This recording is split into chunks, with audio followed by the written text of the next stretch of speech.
Hello, welcome to White Birch Tarot and Astrology. I'm doing this reading, it's just barely May 6th, and I'm going to skip the quote because I have a lot to talk about. I'm going to do the astrology first, and then I'll timestamp the reading. I just want to talk about two things. They're related because they both have to do with Pluto. Apologies for my voice. I have terrible allergies today. Our weather is so bizarre here. This is the 6th time this spring I've had to go from air conditioning to heat. Very strange. Anyway, so yesterday, actually today, well, my day, the 5th, let's just put it that way. On the 5th, Mercury in Taurus at 5 degrees squared Pluto in Aquarius. And Mercury's our thinking, but it's more than just our day-to-day thoughts. You know, it can be when we become conscious of something, when it reaches our consciousness. And Pluto rules the personal subconscious.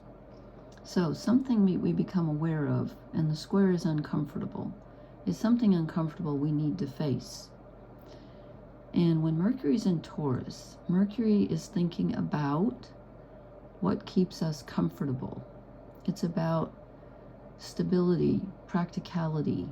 What do we have? Do we have enough to eat? Do we have enough money in the bank? The creature comforts. It's a fixed earth sign. It doesn't get any more stubborn and stable than Taurus. Okay? And then here comes Pluto. Well, I shouldn't say here comes, but the square with Pluto in Aquarius. Pluto, again, is the subconscious. It's death, transformation, and rebirth. It's where the treasure lies hidden in the shadows, but you have to face the shadows to find the treasure. And it's in Aquarius. And Aquarius is a strange sign because it's ruled by two planets, Saturn and Uranus. So although it's all about freedom, the unconventional, eccentricity, liberty for all, it's the collective consciousness. It's very much about society and wanting equality and, let's do this differently. The Saturnian part of Aquarius, which I love Aquarius, it's probably my favorite sun sign, honestly, not to, diss the others because I love a lot of them, but I love this because I love that aspect of being eccentric and wanting to be free with the Saturnian part, which is stable. So it helps keep them, they can be really far out in their thinking and progressive and still have this inner core of stability and respect for tradition. And then again, sometimes they just want to throw tradition in the ocean, but sometimes it needs to go. So I love that about Aquarius. And just as an example, I hope my best friend doesn't mind me using her as an example, but my best friend has Sun in Aquarius, as did my husband. And, if she says she's going to call at 9:30 p.m., she's not going to call at 9:29 or 9:31. She's going to call at 9:30. Or she's going to totally forget that we were supposed to talk at all. That's just the way it is. So, usually she calls right at 9:30. Anyway, so when we have these two together, our minds are sort of wanting to stay concerned with, keeping us, as I said, comfortable and practical. It's like, I want to take care of myself, and then I'll take care of you, and we're going to, that's a good thing. But with this square with Pluto, we have to look at how our comfort zone is limiting our freedom. What are we unaware of? What's in the shadows that's restricting us and making us too comfortable? If you're too comfortable, you don't change. And that goes along with the other thing that's happening, which happens actually Wednesday the 6th. I don't know what time, but Pluto stations retrograde. Yeah, the same Pluto that's in the square. So Pluto is going retrograde at 5 degrees of Aquarius. And this is really important. And I forgot to look up the date. I think it's 5 months, I want to say. So this is looking at when Pluto goes retrograde, it's like taking a deeper dive into the subconscious. And when it's in Aquarius, we're looking at places and asking ourselves, where have we been stifled by societal expectations and norms? So like what in us is really unique that no one else, no, there's only one you in the world. What do you have that society can benefit from, and which can set you personally free, give you the freedom that you desire, and take you on your true path? Where is that? And so you dig deeper than ever, and what you're looking for is, what did society, whenever I grew up, what did the societal norms make me have to bury for all of us? Because the greatest treasure is almost always hidden in the shadows. And it's really interesting that I'm in a book club. I never thought I would be in one, but we don't read fiction and sit around and talk. I don't know why that never appealed to me. I love to read, but we read nonfiction, and we read things we call spiritual growth. It's all different things. So right now we're reading a book called Owning Your Own Shadow. And so we're talking about shadow work, and it's really interesting because the shadow gets a bad rap of being like, oh, we've hidden away all the bad things and things society didn't want to see. Well, sometimes the things society doesn't want to see aren't bad. They're good, like women being sexual, or women being really smart, or I'm not just going to focus on women, but as a woman, I know that, I wasn't encouraged to be competitive, and I'm very competitive in a nice way. That's what I say. I love, if I'm playing racquetball, I want to win. If I don't win, I don't sulk about it or punch anybody. I have a momentary, and then I'm done, And if I win, I'm like, yay, and then it's gone. So I think that's good competition. I'm competing against myself, not the other person, and I think that's very important. But anyway, standing up for myself. No, I'm just saying, like all of us have things, and like men aren't supposed to cry. Men aren't supposed to, whatever. That's nonsense. So that gets stifled, that gets put away, and that's very destructive. So those are the kind of things that, when I say shadow, it doesn't always mean it's something bad. It's simply something that, for whatever reason, your culture frowned on. And it could be your family too, but when it's in Aquarius, it's generally kind of a societal thing. So there's that. And the new moon is going to be on the 16th, and that's in Taurus. So anyway, I'll talk about that later. So I was going to draw, let me write down the time here. I was going to draw these archetype cards. I love them, but they're really hard for me to shuffle. I have a giant deck, this deck. Then I bought the tiny deck so I could get the book, which is this big. And I can read it here, but when I try to read it without the camera, it's like impossible. So 4 came out. I was going to draw 3. I think they're all meant to be here. We'll just see. This is Kim Cran's, what is it called? The Wild Unknown. Yeah.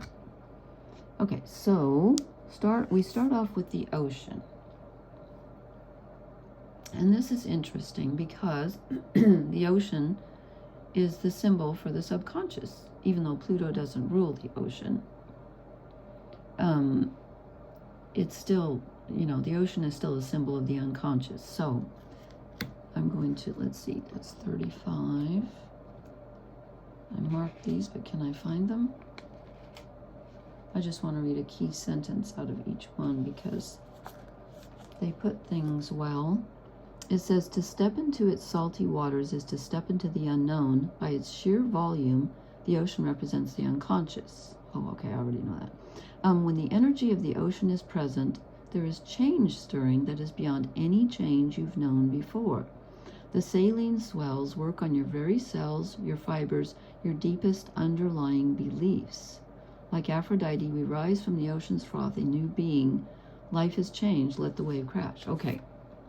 Well, so that's what I was talking about when we go down into the subconscious and we find the treasure.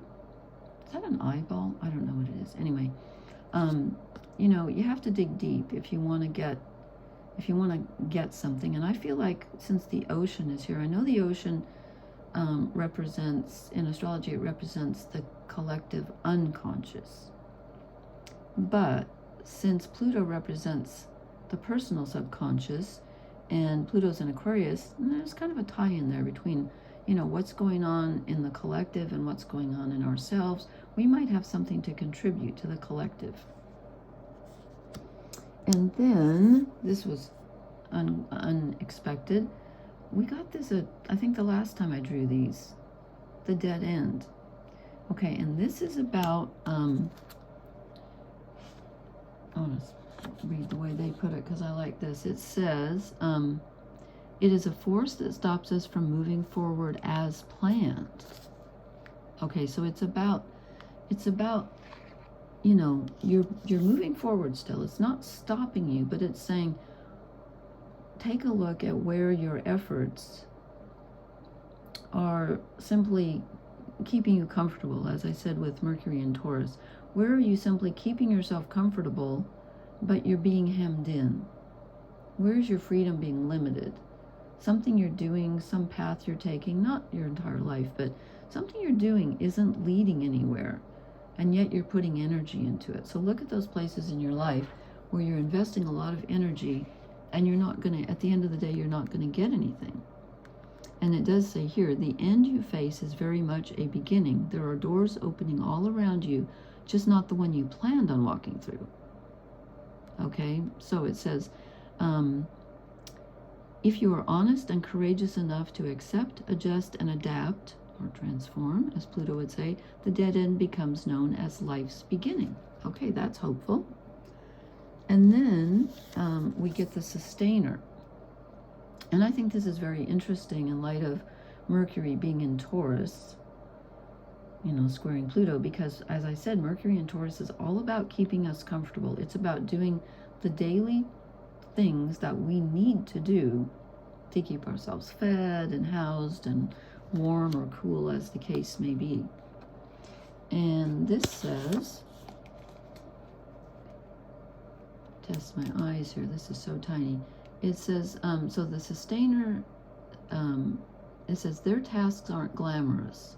Therefore, the sustainer rarely receives the credit or attention that it deserves. The sustainer longs to hold things in place so badly, especially relationships, that they resist necessary change. Okay, that's what I was talking about with Mercury and Taurus. But the way to get around that isn't by just saying, stop to saying to your habits that keep you stuck or too comfortable or whatever. You don't just say, I'm going to stop that. The first thing we need to do is thank that part of ourselves that does those things for us, because it's trying to keep us comfortable. And I mean, who doesn't want to be comfortable? But there are times in your life when you need to step outside your comfort zone, but you don't want to just throw the baby out with the bathwater.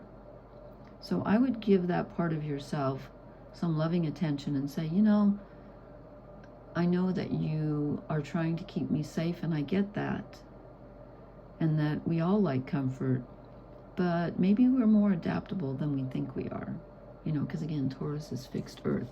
So try to be more adaptable and try something new. And we end up with the cave. And that's really interesting because this looks very Plutonian. I was going to say Plutonic. No, that's relationships. That's Platonic, not Plutonic. The cave. Okay, so we all know what the cave is. It's going into the shadow realm to see what we can find. And what did I mark here? It says the cave is a place to return for meaningful retreat where one can, open quote, see, close quote, the true self in the darkness. In esoteric teachings, the cave is known to reside in the center of the heart. Where is your cave? You already know. Return to it and tend the fire.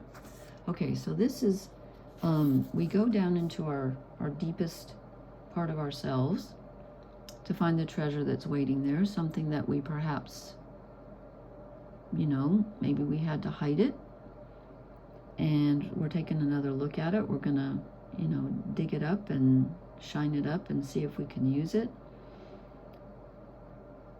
And I just lost my train of thought.